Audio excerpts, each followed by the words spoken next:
नमस्कार दोस्तों, स्वागत है आप सभी का आपके अपने YouTube channel study on it पर। एसएससी जीडी सन 2025 प्रैक्टिस सेट नंबर 9 जो है मैं आपके लिए लेकर आया हूं। हिंदी का प्रैक्टिस सेट नंबर 9 आपके लिए मैं लेकर आया हूं। हिंदी के महत्वपूर्ण प्रश्न मैं आपके लिए लेकर आया हूं जो पिछले वर्ष एसएससी जीडी एग्जाम में पूछे गए थे। तो बहुत इंपॉर्टेंट क्वेश्चन है दोस्तों और बहुत ही इंपॉर्टेंट होने वाली है वीडियो। फ्रेंड्स, यदि अभी तक आपने हमारे चैनल को सब्सक्राइब नहीं किया है तो चैनल को सब्सक्राइब कर लें, और अगर वीडियो अच्छा लगता है तो वीडियो को लाइक करें, और हमारी नई वीडियो की अपडेट के लिए जल्द से जल्द बेल आइकन को भी प्रेस कर लें ताकि हमारी नई वीडियो की अपडेट आप तक जल्द से जल्द आ सके। चलिए फ्रेंड्स, शुरू करते हैं प्रैक्टिस सेट नंबर 9 हिंदी का एसएससी जीडी सन 2025 की फुल तैयारी के लिए। पहला प्रश्न है, दिए गए वाक्य का वह भाग ज्ञात करें जिसमें कोई त्रुटि है। यदि कोई त्रुटि नहीं है तो कोई त्रुटि नहीं वाला विकल्प चुनें। प्रश्न है, दिए गए वाक्य का वह भाग ज्ञात करें जिसमें कोई त्रुटि है। यदि कोई त्रुटि नहीं है तो कोई त्रुटि नहीं है विकल्प को चुनें। वाक्य है, विद्यार्थियों ने प्रधानमंत्री को अभिनंदन पत्र अर्पित की। विद्यार्थियों ने प्रधानमंत्री को अभिनंदन पत्र अर्पित की। क्या ये सही लिखा है? ये गलत लिखा है। तो ऑप्शन नंबर बी तो बिल्कुल गलत हो जाता है कि कोई त्रुटि नहीं है। ऑप्शन नंबर ए, प्रधानमंत्री को। ऑप्शन नंबर बी, कोई त्रुटि नहीं। ऑप्शन नंबर सी, विद्यार्थियों ने। ऑप्शन नंबर डी, अभिनंदन पत्र अर्पित की। प्रधानमंत्री को जो कि बिल्कुल सही लिखा है, विद्यार्थियों ने जो कि बिल्कुल सही लिखा है। डी अगर हम देखें तो अभिनंदन पत्र अर्पित की, तो अभिनंदन पत्र अर्पित की नहीं होता है। विद्यार्थियों ने प्रधानमंत्री को अभिनंदन पत्र अर्पित किया। तो किस भाग में त्रुटि है? तो त्रुटि है अभिनंदन पत्र अर्पित की में त्रुटि है, जो कि ऑप्शन नंबर डी में दिया गया है। तो सही वाक्य हो जाएगा, विद्यार्थियों ने प्रधानमंत्री को अभिनंदन पत्र अर्पित किया। ऑप्शन नंबर डी सही आंसर हो जाएगा। अगला प्रश्न है, दिए गए वाक्य के किस भाग में त्रुटि है? दिए गए वाक्य के किस भाग में त्रुटि है? वाक्य है, भारत में अनेक प्रादेशिक भाषाएं हैं। भारत में अनेक प्रादेशिक भाषाएं हैं। ऑप्शन नंबर ए, भारत में। ऑप्शन नंबर बी, भाषाएं हैं। ऑप्शन नंबर सी, अनेक। ऑप्शन नंबर डी, प्रादेशिक। तो इस वाक्य के किस भाग में त्रुटि है कि भारत में अनेक प्रादेशिक भाषाएं हैं। भारत में जो कि बिल्कुल सही लिखा है। भाषाएं हैं जो कि बिल्कुल सही लिखा है। अनेक ये भी बिल्कुल सही लिखा है। प्रादेशिक अगर हम देखें तो प्रादेशिक गलत लिखा है। शुद्ध तरह से प्रादेशिक कैसे लिखा जाता है? तो वो ऐसे लिखा जाता है, ये है प्रादेशिक। शुद्ध जैसे लिखा जाता है प्रादेशिक, तो ऐसे लिखा जाता है। तो प्रादेशिक में जो है त्रुटि है, भारत के अनेक प्रादेशिक नहीं होता है, प्रादेशिक होता है। भाषाएं हैं, भारत में अनेक प्रादेशिक भाषाएं हैं। तो ऑप्शन नंबर डी इसका सही आंसर हो जाएगा। अगला प्रश्न है, दिए गए वाक्य का वह भाग ज्ञात करें जिसमें कोई त्रुटि है। दिए गए वाक्य का वह भाग ज्ञात करें जिसमें कोई त्रुटि है। बात तो तुमने ठीक कही है पर इतने रुपए कहां से आएगा। बात तो तुमने ठीक कही है पर इतने रुपए कहां से आएगा। तो आएगा की जगह पर क्या होगा? आएंगे। बात तो तुमने ठीक कही है पर इतने रुपए कहां से आएंगे। इतने रुपए जो कि बिल्कुल सही लिखा है। बात तो तुमने ये भी बिल्कुल सही लिखा है। रुपए कहां से आएगा ये गलत लिखा है। ठीक कही है ये भी सही लिखा है। किस भाग में त्रुटि है? बात तो तुमने सही कही है पर इतने रुपए कहां से आएगा। इतने रुपए कहां से आएगा, इस भाग में त्रुटि है। तो ऑप्शन नंबर सी इसका सही आंसर हो जाएगा। अगला प्रश्न है, सही वर्तनी वाले शब्द का चयन करें। सही वर्तनी वाले शब्द का चयन करें। ऑप्शन नंबर ए, स्वामी भक्ति। ऑप्शन नंबर बी, स्वामी भक्ति। ऑप्शन नंबर सी, स्वामी भक्ति। ऑप्शन नंबर डी, सुमी भक्ति। तो इसमें से सही वर्तनी वाला शब्द कौन सा हो जाता है? स्वामी भक्ति। कैसे लिखा जाता है? तो स्वामी भक्ति लिखा जाता है इस प्रकार से। इस प्रकार से जो है स्वामी भक्ति लिखा जाता है। तो इस प्रकार से स्वामी भक्ति किस ऑप्शन में लिखा है? तो वो लिखा है ऑप्शन नंबर सी में। ऑप्शन नंबर सी में देखें तो आप स्वामी भक्ति की सही वर्तनी लिखी है, तो ऑप्शन नंबर सी इसका सही आंसर हो जाएगा। अगला प्रश्न है, दिए गए वाक्य में रेखांकित शब्द का तद्भव शब्द ज्ञात कीजिए। दिए गए वाक्य में रेखांकित शब्द का तद्भव शब्द ज्ञात कीजिए। वाक्य है, या उच्च कोटि के लेखक हैं। या उच्च कोटि के लेखक हैं। तो आपको उच्च का जो है तद्भव शब्द बताना है। उच्च का तद्भव शब्द क्या होता है? ऑप्शन नंबर ए, उधर। ऑप्शन नंबर बी, नीचा। ऑप्शन नंबर सी, ऊपर। ऑप्शन नंबर डी, ऊंचा। तो उच्च का तद्भव शब्द क्या होता है? तो वो हो जाता है ऊंचा। उच्च का तद्भव शब्द जो है वो ऊंचा होता है। तो ऑप्शन नंबर डी इसका सही आंसर हो जाएगा। अगला प्रश्न, निम्नलिखित वाक्य में रेखांकित शब्द के विलोम शब्द का प्रयोग करके रिक्त स्थान की पूर्ति कीजिए। निम्नलिखित वाक्य में रेखांकित शब्द के विलोम शब्द का प्रयोग करके रिक्त स्थान की पूर्ति कीजिए। वाक्य है, सगुण और डैश दोनों ही परमात्मा के स्वरूप हैं। सगुण और डैश दोनों ही परमात्मा के स्वरूप हैं। और सगुण का आपको विलोम शब्द बताना है। तो सगुण का विलोम शब्द क्या होता है? ऑप्शन नंबर ए, साध्य। ऑप्शन नंबर बी, निर्गुण। ऑप्शन नंबर सी, निर्मल। ऑप्शन नंबर डी, विपुल। तो सगुण का जो विलोम शब्द होता है वो होता है निर्गुण। तो सगुण और निर्गुण दोनों ही परमात्मा के स्वरूप हैं। रिक्त स्थान की जगह पर क्या आ जाएगा? निर्गुण आ जाएगा, और जो कि सगुण का विलोम शब्द है। तो सगुण और निर्गुण दोनों ही परमात्मा के स्वरूप हैं। ऑप्शन नंबर बी इसका सही आंसर हो जाएगा। अगला प्रश्न है, सकाम शब्द का सही विलोम शब्द होगा। सकाम शब्द का सही विलोम शब्द क्या होगा? ऑप्शन नंबर ए, निष्काम। ऑप्शन नंबर बी, कुकाम। ऑप्शन नंबर सी, निकार्म। ऑप्शन नंबर डी, दुकार्म। तो सकाम शब्द का सही विलोम शब्द क्या होगा? तो सकाम शब्द का जो सही विलोम शब्द होता है वो होता है निष्काम। सकाम का सही विलोम शब्द निष्काम होता है। ऑप्शन नंबर ए इसका सही आंसर हो जाएगा। अगला प्रश्न है, दिए गए वाक्य में उचित पर्यायवाची शब्द का चयन करके रिक्त स्थान की पूर्ति करें। दिए गए वाक्य में उचित पर्यायवाची शब्द का चयन करके रिक्त स्थान की पूर्ति करें। वाक्य है, देव प्रयाग में दो नदियों का डैश होता है। देव प्रयाग में दो नदियों का डैश होता है, मेल होता है। तो मेल का आपको क्या बताना है?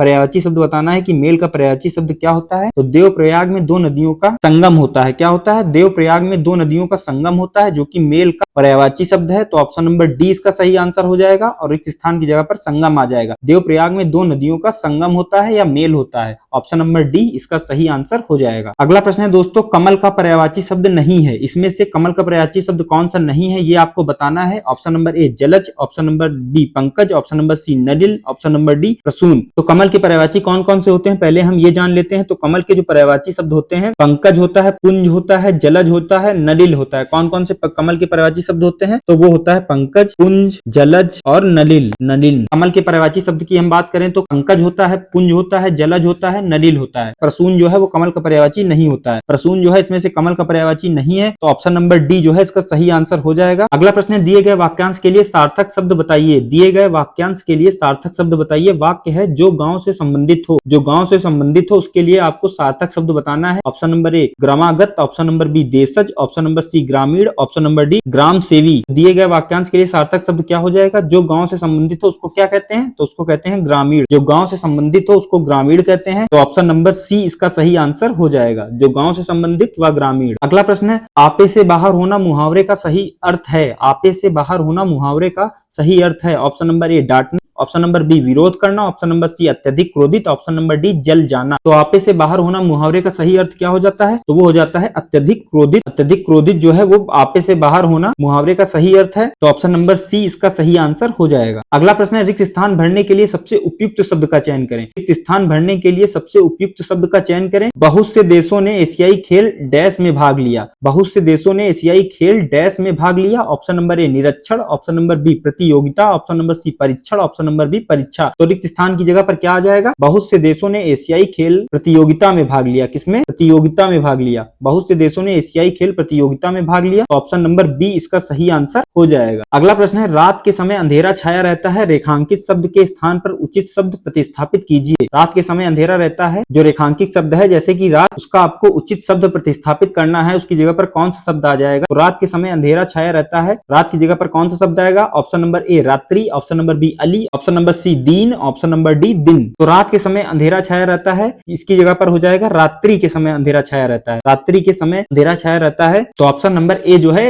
इसका सही आंसर हो जाएगा। अगला प्रश्न है, दिए गए वाक्य में रेखांकित खंड को प्रतिस्थापित करने के लिए सबसे उपयुक्त विकल्प का चयन करें। दिए गए वाक्य में रेखांकित खंड को प्रतिस्थापित करने के लिए उपयुक्त विकल्प का चयन करें। वाक्य है, रमेश अपने चालाकी से किसी को आगे नहीं आने दिया। रमेश अपनी चालाकी से किसी को आगे नहीं आने दिया। तो अपने चालाकी से की जगह पर आपको सही वाक्य रखना है कि क्या हो जाएगा। तो देख लेते हैं। ऑप्शन नंबर ए अपनों चालाकी से, ऑप्शन नंबर बी अपना चालाकी से, ऑप्शन नंबर सी अपने चालाकी से, ऑप्शन नंबर डी अपनी चालाकी से। तो देख लेते हैं, रमेश अपनों चालाकी से, ये तो बिल्कुल गलत हो जाता है। रमेश अपना चालाकी से, ये भी गलत हो जाता है, अपना नहीं होगा। ऑप्शन नंबर सी देखें अगर हम, तो रमेश अपने चालाकी से, अपने चालाकी भी नहीं होता है। रमेश अपनी चालाकी से, ऑप्शन नंबर डी सही हो जाएगा। रमेश अपनी चालाकी से किसी को आगे नहीं आने दिया। रमेश अपनी चालाकी से किसी को आगे नहीं आने दिया। ऑप्शन नंबर डी इसका सही आंसर हो जाएगा। अगला प्रश्न, निम्नलिखित में से किस वाक्य में प्रेरणार्थक क्रिया है? निम्नलिखित में से किस वाक्य में प्रेरणार्थक क्रिया है? ऑप्शन नंबर ए धर्मेंद्र पढ़कर सो गया, option number B Sita Radha से पत्र पढ़वाती है, ऑप्शन नंबर सी सोहन ने खाना बना लिया, ऑप्शन नंबर डी मुझे पढ़ने दो। तो प्रेरणार्थक क्रिया क्या होती है? जिसमें खुद कार्य न कर किसी दूसरे से कार्य कराया जाता है, उसे प्रेरणार्थक क्रिया कहते हैं। तो इसमें देख लेते हैं कौन सी प्रेरणार्थक क्रिया है। धर्मेंद्र पढ़कर सो गया, इसमें तो धर्मेंद्र खुद ही पढ़कर सो गया है,